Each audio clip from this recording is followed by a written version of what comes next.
Bienvenido tras las líneas. Hoy exploramos la vida de Servando Gómez Martínez, conocido como La Tuta. Este profesor se transformó en uno de los criminales más buscados de México, liderando el cártel de los Caballeros Templarios en Michoacán. Acompáñanos mientras desentrañamos su ascenso y caída. Comencemos.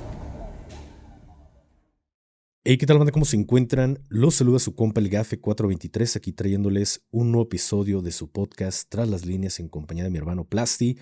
Plasti, carnal, ¿cómo te encuentras? ¿Cómo has estado? Bien, gracias a Dios, Gafe. Nos encontramos tranquilos, vacacionando, descansando, cansados. Ayer tuvimos una buena rutina de ejercicio, pero lo que cabe, estamos bien. El ejercicio da energía, Gafe. Qué bueno. Y antes de iniciar con el episodio del día de hoy, quiero invitarlos a todos ustedes a que vayan a las redes sociales, a las diferentes redes sociales que tenemos, que están apareciendo a lo largo de este video. Y también, ya saben, están ancladas en la caja de descripción.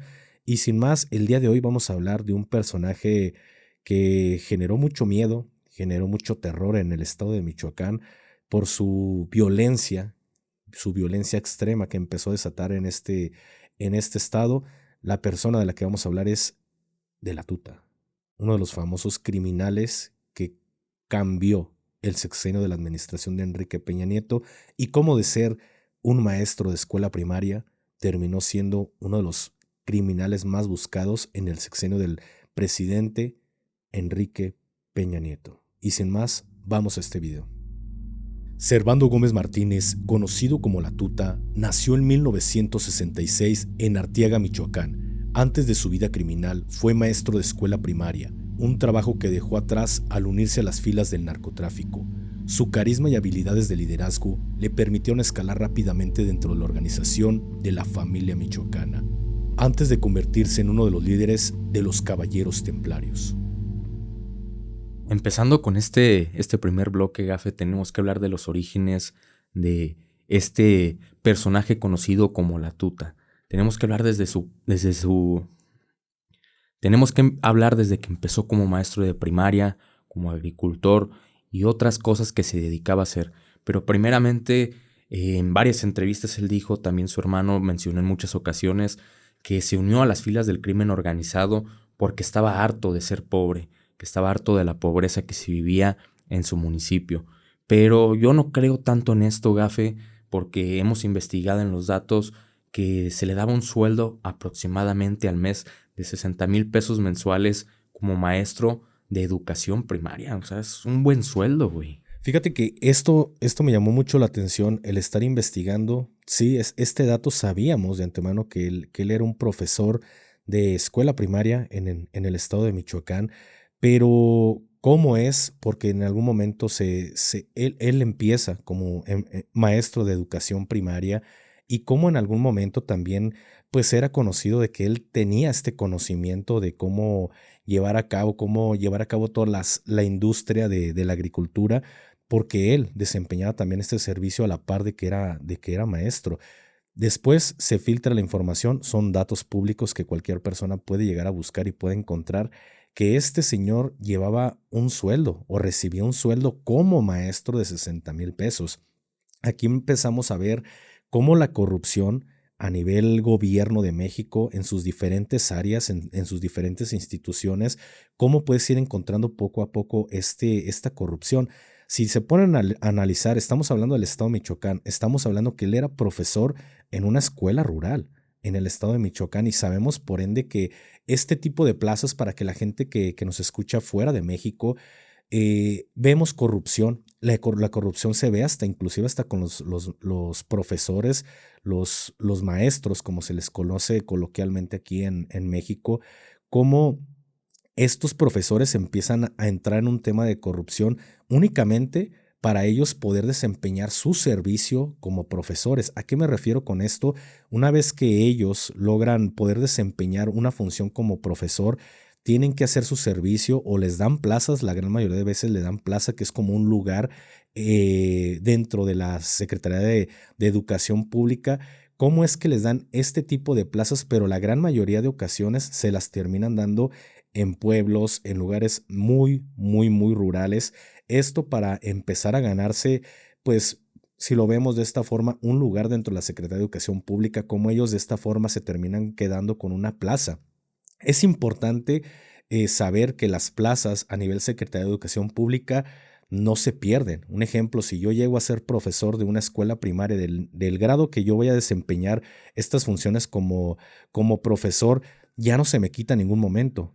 Inclusive este tipo de plazas se pueden llegar a heredar. Yo se la puedo heredar a mis hijos y mis hijos a sus hijos, y así es como se va llevando a cabo esta entrega de estas plazas. Son plazas que en algún punto se pueden llegar a heredar, pero también el valor de estas plazas depende mucho el lugar donde te encuentres. No es lo mismo que lo que va a ganar un profesor de escuela primaria en un municipio, en una escuela rural a las orillas del estado de Jalisco, a lo que va a ganar un profesor de escuela primaria dentro de la zona metropolitana. No es la misma cantidad que van a ganar siendo profesores. ¿Qué es lo que hacen estos maestros? Normalmente intentan acaparar una, dos o tres o cuatro plazas, inclusive las llegan a comprar para de esta forma también poder recibir más dinero. No solo terminan desempeñando ser maestros de tercer año de primaria, a lo mejor también dan cuarto año en el horario de la tarde, a lo mejor dan primero de primaria en otra escuela cercana a este lugar. Así es como ellos van desempeñando este servicio de poder llevar a cabo, darle un estudio o darle un conocimiento a los niños de escuela primaria. El detalle aquí es de que empiezan a caer en el tema de la corrupción y empiezan a comprar diferentes plazas. Entonces no sabemos, yo realmente no sé qué nivel de corrupción haya llegado este personaje conocido como La Tuta para poder llegar a cobrar 60,000 pesos mensuales. Es una cantidad brutal para un profesor de escuela primaria, güey. ¿Cuántas plazas no llegó a tener bajo su mando? Aquí también otra cosa que entra en incoherencia con lo que se dice es que su hermano, en algún momento el hermano de La Tuta menciona en una entrevista que se le hacen a este personaje, que una declaración más bien, como La Tuta ya estaba harto de ser pobre, porque es lo que hacen hincapié, que él estaba harto de ser pobre, pero también estaba harto de ver la pobreza en su comunidad. No creo tanto lo de harto de ser pobre porque ganaba 60,000 pesos mensuales. Cuando yo trabajaba de escolta, llegué a ganar 34,000 pesos mensuales. Y vaya que me alcanzaba muy bien. O sea, yo venía de un sueldo de estar ganando en el ejército. Inicialmente entro ganando como 10,000 pesos siendo soldado y termino ganando como 14,000 pesos siendo cabo de fuerzas especiales. Y aún así, o sea, te puedo decir que no alcanzaba para todo, pero alcanzaba. Pero una vez que entro como escolta y empiezo a ganar esta cantidad, tú sabes de antemano que me empezó a alcanzar para empezar a amueblar mi casa, para comprarme 2 vehículos, para Darte comprarme lujos. una moto, perdón, para darme justamente esos lujos, güey, que con 34,000 pesos me alcanzaba muy bien. Y estamos hablando de que en aquel entonces yo no, o sea, no ganaba mucho, si lo vemos a lo que podría ganar hoy en día, pero me alcanzaba para tener un carro de año 2017, un Mazda, que al final de cuentas era un carro que a valor andaba en ese entonces como 300,000, 320,000 pesos. Traía un Camaro, a lo mejor no era de un modelo reciente, pero era un carro 2014 con un valor de 300 y tantos mil pesos.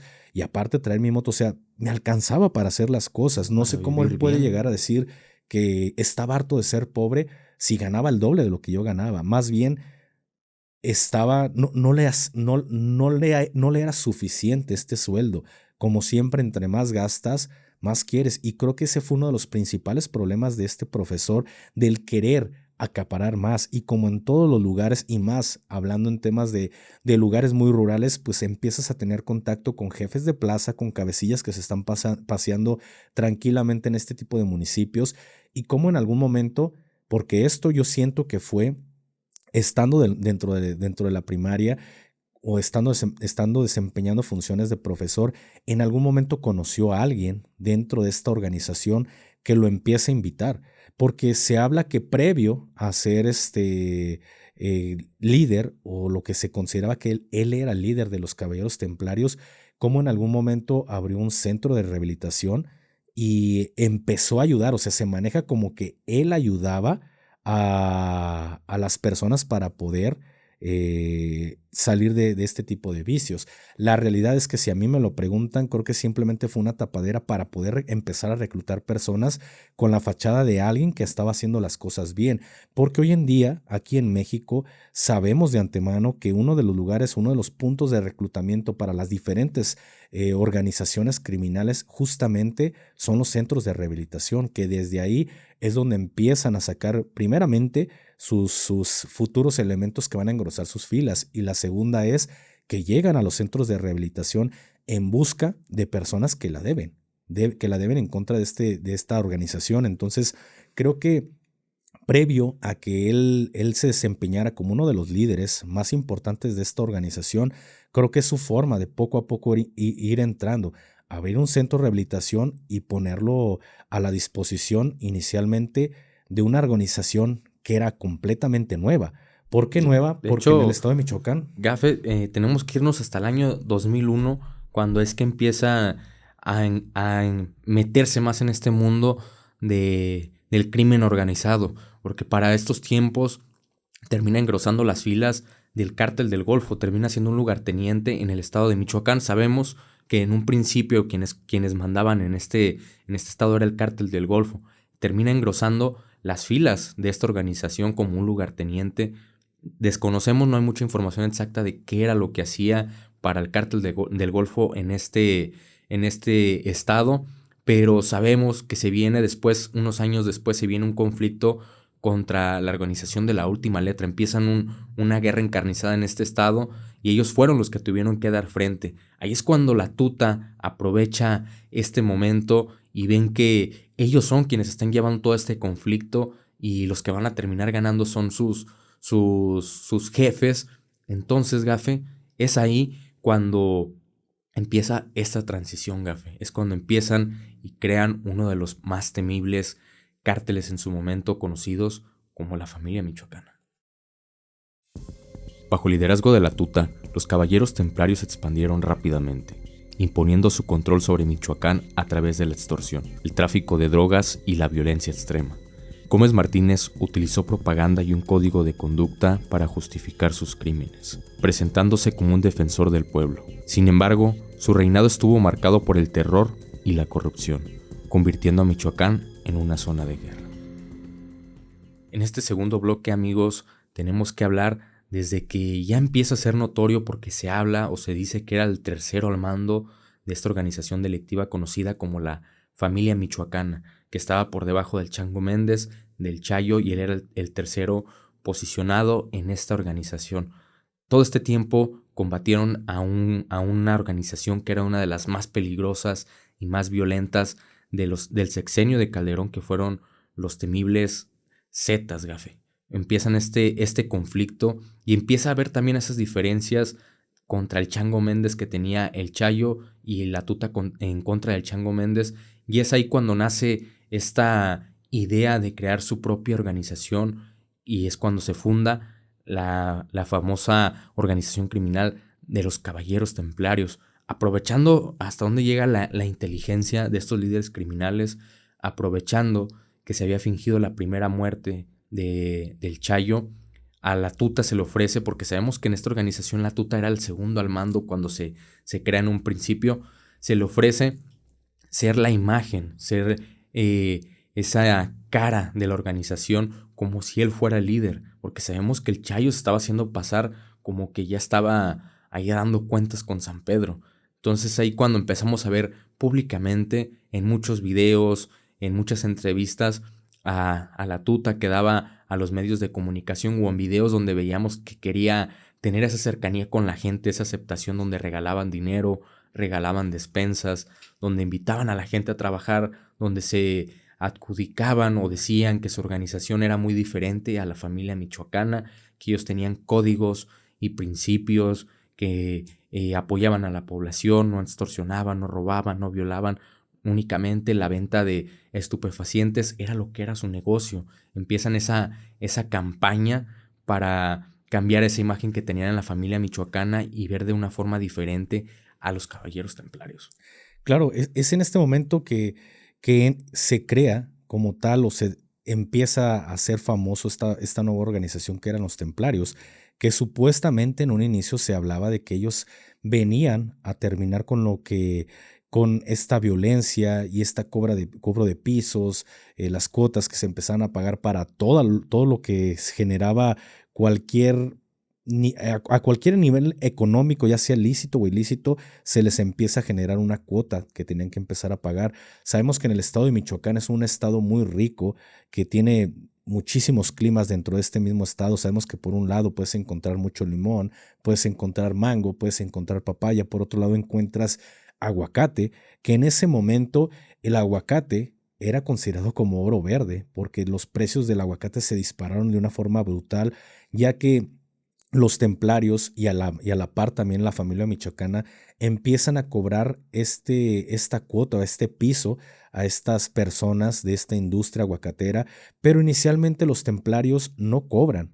Inicialmente los templarios llegan con este eslogan de nosotros venimos a hacer las cosas bien, nosotros no les vamos a robar, nosotros los vamos a cuidar, y es como se empiezan a ganar el apoyo por parte de la ciudadanía, por parte de los empresarios, de ganarse el apoyo de que ellos van a terminar cambiando las cosas, aunque en realidad la administración seguía siendo la misma. Justamente los pobladores, los empresarios, la ciudadanía en general sabía a la perfección esta forma de tan agresiva por parte de la familia michoacana de empezar a cobrar cuotas, pisos, etcétera, etcétera, y sabían que una de las imágenes o una de la cara más importante de la familia michoacana justamente era el famoso Chayo. Entonces aprovechan esta oportunidad, como bien lo mencionas, de la primera muerte del Chayo que se le da por muerto, si mal no recuerdo, fue dada en manos de la Policía Federal, que dicen que abaten al Chayo, y él aprovecha esta oportunidad de decir, bueno, si me están haciendo por muerto, pues ya no figuro dentro de los reflectores del entretenimiento, de las noticias, de absolutamente todo, porque en algún momento, inclusive hasta la tuta generaba esa forma de llevarlo más al entretenimiento, a más de noticia. Y creo que este fue uno de los principales problemas que más adelante vamos a tocar de la tuta, el cómo tenía esta hambre no solo de dinero, sino también esta hambre de poder y que también la gente lo conociera o lo reconociera en las calles. Entonces creo que eso es lo que le termina generando este problema, porque ha sido de los primeros, me atrevería a decir, de los primeros líderes criminales en que le importaba más el tema de redes sociales y de estar en tendencia y de estar apareciendo en videos, que lejos de todo eso de estarse cuidando.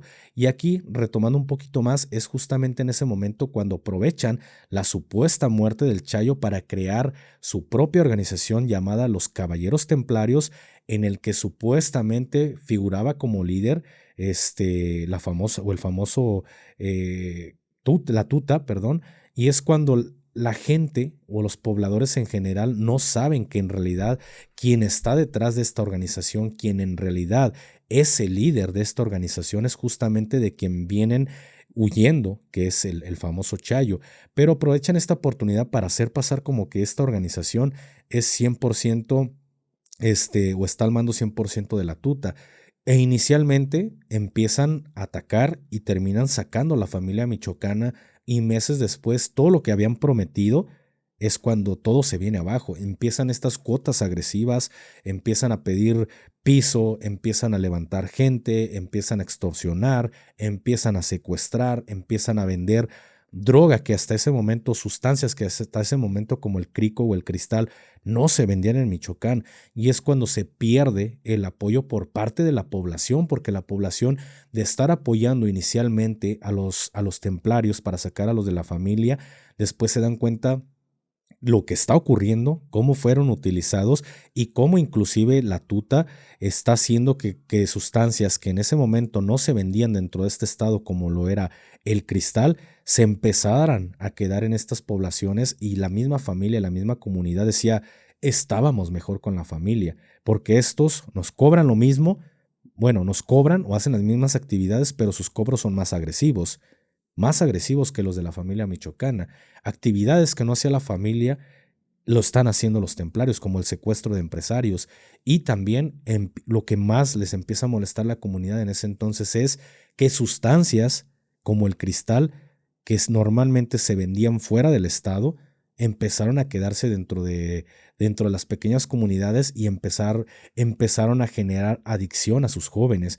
Es entonces cuando la gente, ya enardecida y harta de la situación, Se crea uno de los crea. máximos enemigos de esta organización que, como ya lo dijimos en un video anterior, que si les interesa pueden ir a verlo aquí más abajo, se crean las famosas autodefensas de Michoacán o policías comunitarias para enfrentar a los caballeros templarios. Es ahí cuando se echan a un enemigo encima y se ponen en el ojo público no solamente a nivel internacional, sino a nivel internacional, porque todos voltearon a ver Michoacán y qué es lo que estaba pasando para que la gente se levantara en armas para combatir a una organización criminal de la cual ya estaban hartos, como dices, Gafe, de todo este tipo de cosas que les hacían, de todo este tipo de robos, extorsiones, secuestro, venta de drogas que eran más agresivas en sus estados y en sus municipios.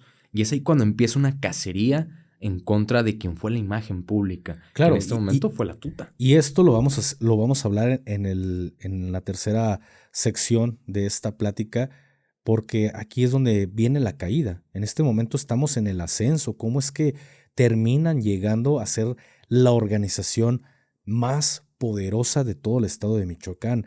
Pero esto rápidamente les empieza a cobrar factura, que de ser una organización relativamente nueva, también desaparece muy rápidamente, porque creo en lo personal que la estrategia que estuvo llevando Servando Gómez Martínez, alias La Tuta, en compañía del Chayo, pues termina siendo lo que le termina costando la vida como tal a la organización de los templarios, porque sí sabemos que los templarios siguen a menor escala y también en lo que se terminó fracturando y las células en las que se terminó convirtiendo los caballeros templarios, pero le quitan casi toda la vida a la organización.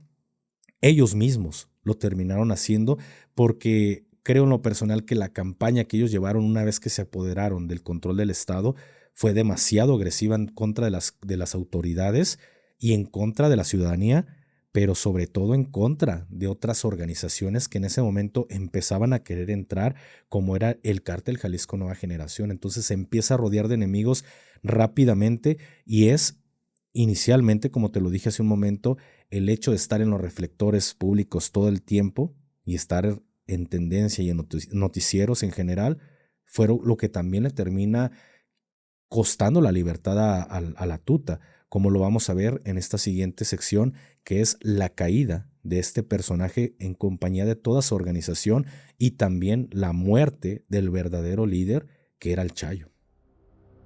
El 27 de febrero del 2015, tras una intensa operación encabezada por fuerzas federales, Servando Gómez Martínez fue capturado en Morelia, Michoacán. Su arresto debilitó considerablemente a los caballeros templarios, aunque la violencia en la región continuó, dejando un legado de miedo y destrucción en el estado de Michoacán.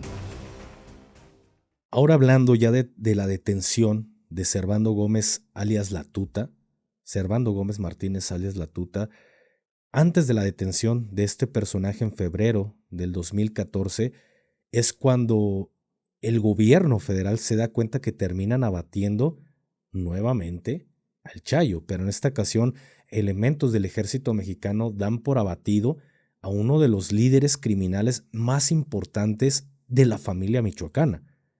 Ojo, la Policía Federal en su momento hace mención que abaten al Chayo y años después el ejército mexicano lo da por abatido.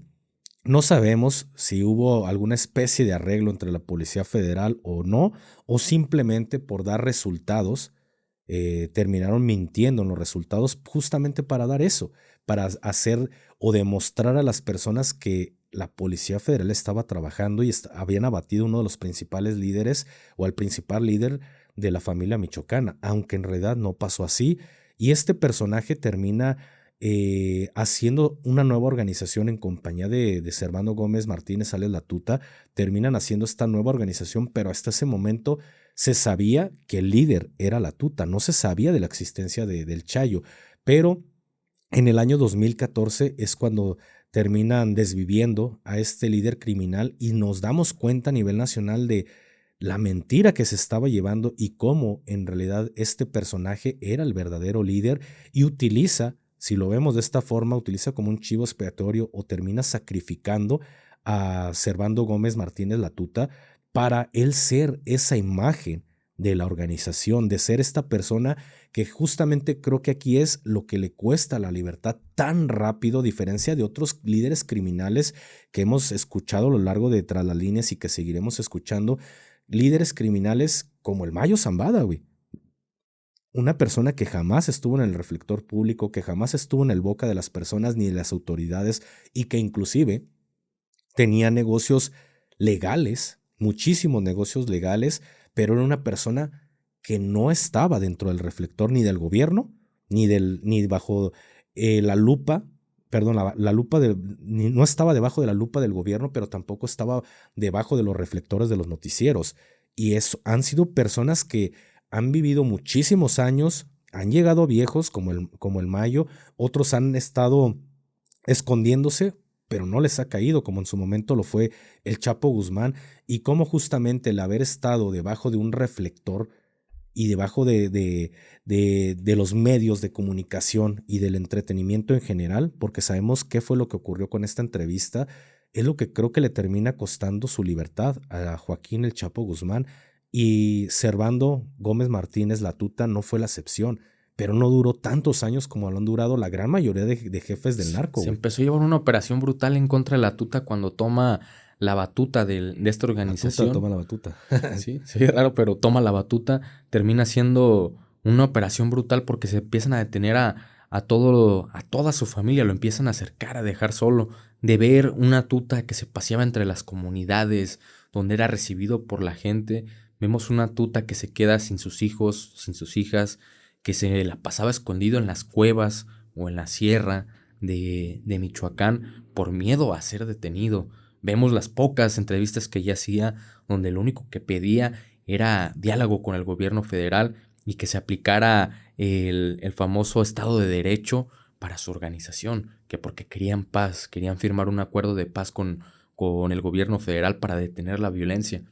Porque la tuta ya se veía acercado, se veía que no faltaba mucho para que se llevara a cabo su detención. Pero fíjate cómo inicialmente él empieza, porque lo hablábamos de los reflectores, él empieza a demostrar que tenía mucho poder en los noticieros, comienza a invitar a reporteros de medios tradicionales muy importantes de diferentes televisoras, empieza a invitar a personas muy importantes a que lo empiecen a entrevistar y se empiezan a dar cuenta dónde están las guaridas de Servando Gómez, dónde es que él se termina escondiendo, porque termina también llevando a los reporteros a que le hagan documentales, a que le hagan notas, y cómo ese afán de estar todo el tiempo saliendo en televisión, saliendo en videos, no sé qué era lo que le llenaba a él, que a pesar de, creo que de todo él sabía que estaba comprometiendo su seguridad, y lo seguía haciendo y todavía se burlaba del gobierno porque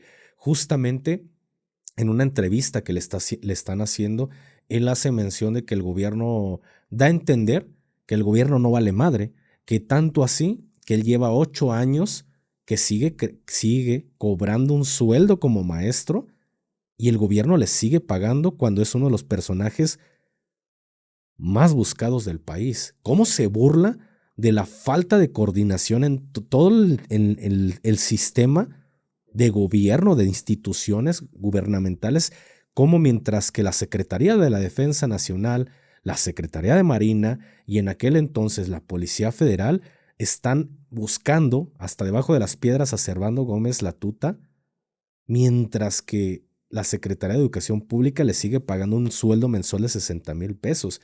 Él todavía se burla de las instituciones y creo que esto enardece más al gobierno, cómo él se está burlando y lo está haciendo público de mira, me estás buscando debajo de las piedras por aquí y por acá me sigues pagando 60,000 pesos mensuales y llevo 8 años cobrándolo y ya no trabajo ahí. Pero volvemos al inicio de esta plática. El hecho de que tú tengas una plaza, puedes seguir cobrando aunque tú no estés trabajando. Entonces vean el nivel en el que él estaba envuelto y cómo se estaba burlando del gobierno, que rápidamente se empieza a hacer un cerco para dar con este personaje. Y justamente es en este tiempo que es cuando a mí me toca estar operando muchísimo en el estado de Michoacán porque se estaba dando o buscando con el paradero de este personaje, y ahí es cuando vemos cómo nace la policía comunitaria, todo lo que genera la policía comunitaria y cómo fueron de ser un movimiento que, si lo vemos por este lado, que estaban en toda la razón los pobladores, porque las autoridades no estábamos dando los resultados que la gente quería. Y digo, no estábamos porque no quisiéramos, porque el ejército mexicano depende no de 300,000 o 400,000 soldados para dar resultados. El ejército mexicano depende de 2 personas que dicen o dictaminan qué es lo que se va a hacer, que es el presidente de la República y el secretario de la Defensa Nacional, y la Marina, secretario de Marina y presidente de la República. Depende de ellos dos lo que se va a generar a nivel federal. No dependía de nosotros, pero la gente ya estaba harta de tanta impunidad por parte de las organizaciones que estaban en Michoacán, y es cuando se levantan en armas y se genera este movimiento llamado la Policía Comunitaria, que después todo salió contraproducente porque al final fueron financiados y engrosados con elementos de las 4 letras y armados en su totalidad por gente de las 4 letras, cuando en lo que se dieron cuenta ya estaba las 4 letras al mando de toda la policía comunitaria y dejó de ser un movimiento para pelear el bien. Ahora era un movimiento en el que poco a poco se fueron sacando estos policías comunitarios que iniciaron este movimiento, se van sacando de esta policía comunitaria y se van quedando nada más malandros con charola de que somos policías comunitarios y trabajamos con libertad de impunidad o libertad de acción. ¿Por qué? Porque sabemos que en ese momento el gobierno federal le dio esta autorización a los comunitarios de andar paseándose libremente por todo el ancho de Michoacán con armas de grueso calibre, armas exclusivas del ejército, y nosotros pensábamos en un inicio que eran comunitarios, cuando después nos terminamos enterando de que eran los mismos elementos de las 4 letras que estaban financiando y estaban acaparando toda la policía comunitaria. Entonces, imagínate, güey, siendo Servando Gómez Latuta, que tu líder, el que en verdad estaba organizando todo el tema, ya había sido batido un año antes, y tú estabas más interesado en estar apareciendo en todos los noticieros, en todos los videos en redes sociales, estaba más interesado en robar la atención o acaparar la atención por este lado, que no sabía cómo llevar a cabo el tema de seguridad, que en cuántos años le duró este apogeo de ser el supuesto líder de una organización y cuánto tiempo tardó en ser detenido. ¿Y todo por qué?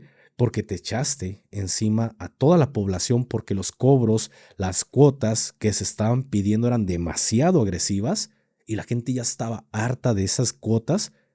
Los terminan engañando porque primero se les dice vamos a sacar a la familia y nosotros no vamos a hacer esto. Terminan recibiendo el apoyo de la comunidad y después terminan traicionando a la comunidad por cobrarles todavía hacer las actividades que la familia no hacía. Hicieron otras actividades que ellos ya hacían, la familia michoacana, pero ahora con cuotas muchísimo más agresivas, burlándose del gobierno federal, burlando de las autoridades municipales y estatales, y burlándose y metiéndose todavía en más conflicto con la comunidad que se había levantado en ese momento y se habían hecho la famosa policía comunitaria. Entonces, cada vez Servando Gómez Martínez estaba acercándose, cada vez era más, hasta que se dice que la Policía Federal hace un mega operativo para ser detenido este personaje, cuando en realidad lo que se habla es que él fue y se entregó, güey.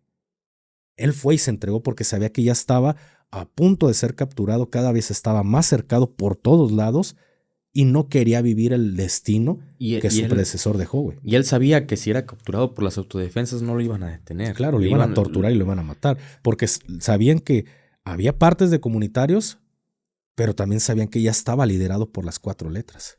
Sí, entonces él prefirió entregarse al gobierno, y sabemos que después de esta gran mentira que hicieron por parte de la Policía Federal de la supuesta muerte del Chayo, limpiaron la imagen por completo de la Policía Federal diciendo, pues mentimos con lo del Chayo, pero aquí les entregamos a la tuta. Esa fue la forma de querer seguir rescatando a la Policía Federal de los actos de corrupción que seguimos viendo hasta el punto que terminó el sexenio de Enrique Peña Nieto. Cómo de una u otra forma terminaban queriendo limpiar la imagen de los niveles de corrupción de la Policía Federal. Claro, entonces, pues desgraciadamente mucha gente corrió con la mala fortuna de estar atravesada en esta ola de violencia que se está viendo en este estado. La gente sintió una relativa calma o tranquilidad cuando ven en las noticias que la tuta es capturado, pero nuevamente o la gente en Michoacán sabía que algo se avecinaba y hasta la fecha, hasta el día de hoy, saben cómo este territorio michoacano de norte a sur, este a oeste, está siendo peleado por diferentes organizaciones, está siendo utilizado por gobierno federal, estatal, municipal, y siempre los que se ven envueltos y sacrificados en esta corrupción terminan siendo los pobladores. Y creo que se vienen todavía cosas más difíciles para este estado, pero desgraciadamente con la caída o la ruptura de la familia michoacana y el auge de los caballeros templarios vinieron a cambiar cómo se llevaban a cabo las reglas dentro de este estado, porque los templarios vinieron a dejar reglas que hoy en día otros cárteles adoptan al llegar a este estado, como el pedir cuotas muy brutales hacia los aguacateros, hacia la gente de limón, los productores de limón, de mango, de papaya. Empiezan a darse cuenta que no solo el negocio está en la venta de sustancias y en la elaboración de estas sustancias en sus sierras, cómo fabricaban en sus laboratorios este tipo de sustancias prohibidas. Se dan cuenta que el negocio no solo está ahí, sino hay mucho negocio lícito en el cual pueden obtener grandes ganancias. Entonces creo que los templarios vienen a cambiar las reglas para mal. Para la gente termina siendo para mal, pero para otras organizaciones dejaron un precedente que ellos simplemente continúan porque saben que la gente ya está acostumbrada a este tipo de cuotas y de cobros y de pagos excesivos y brutales que están haciendo estas organizaciones. Entonces considero que la tuta en compañía del Chayo vinieron a cambiar parte de la historia de cómo se vive el día a día en el estado de Michoacán. La captura de Servando Gómez Martínez fue un golpe contundente contra uno de los cárteles más violentos de México. Sin embargo, su influencia y los efectos de su liderazgo continúan presentes en Michoacán, demostrando que la lucha contra el narcotráfico es una batalla que aún no ha terminado. ¿Algo que quieras agregar ya para terminar con este video, carnal? Una plática muy interesante, Gafe. Agradecerte por este tiempo que le brindaste a tu servidor y a todos los que nos están viendo. Recordarles que a lo largo de todo este video estuvieron apareciendo las redes sociales de su servilleta y del buen Gafe 423. También en la descripción están las redes sociales, el grupo de Telegram y el grupo de WhatsApp. También invitarlos a que si les gusta este tipo de contenido, este tipo de historias, vayan y te sigan en tu canal Gafe de Detrás del Mito, que se hablan temas también muy interesantes y también le da ese auge, o sea, como que algo más chido, ese aire de todo lo que vemos visualmente. Así que vayan y échense una vuelta si les gusta este tipo de contenido. Muchas gracias a todos ustedes y pues ya lo dijo Plasti. Nos vemos en un siguiente episodio. Se despide usted su compa el Gafe 423 y su compa Plasti. Hasta la próxima. Bye. Si te ha gustado este video, no olvides suscribirte, darle like y compartirlo. Seguiremos trayéndote historias como esta en Tras las Líneas. Hasta la próxima. Síguenos en nuestras redes sociales para contenido exclusivo y actualizaciones. Gracias por vernos.